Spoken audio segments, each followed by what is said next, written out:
ტიტას ბავშვობა სოფლის სურნელით იყო სავსე.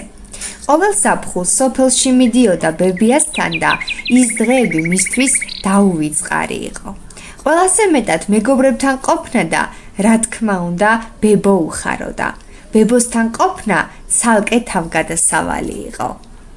დილით, როგორც კი მზის თბილი სხივები ეზოს ყველა კუთხე კუნჭულს მოეფინებოდა, ტიტა იღვიძებდა. ბებოსთან ერთად საგზალს ამზადებდა პატარა მოგზაურობისათვის. კიტრი, მჭადი და ყველი ეტეოდა ჩანთაში. მერე სადგომიდან ორძროხას გამოიყვანდნენ გლახას და წაბლას. გლახა ყოველთვის ჭირვეული იყო, ჩოლაც იცოდა, ამიტომაც ერქვა ასე. წაბლა კი წაბლისფერი იყო და საოცრად თვინიერი. მოფერებისას ყურსაც არ შეირხევდა. მათი გზა წმინდა გიორგის სახელობის ეკლესიას უვლიდა გვერდს.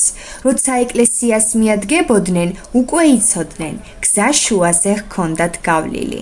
იქვე ყვირილაზე ყანებთან პატარა ნაკადული ჩამოდიოდა, საიდანაც წყალს სვამდნენ ძროხები და ყანებიც ირწყვებოდა. ტიტას განსაკუთრებით უყვარდა იმ ნაკადულში ჭყუმპალაობა. მალე ბებო სუფრას გაშლიდა და ტიტაც თამაშ-თამაშით ახლო-მახლო ვაშლის ხესთან გაიქცეოდა. რამდენიმე ვაშლს მოწყვეტდა და ასე მიირთმევდნენ ერთად. მერე ნელ-ნელა ბინდდებოდა და დაბრუნების დრო დგებოდა. სახლში მისვლისას ძროხებს წველიდნენ.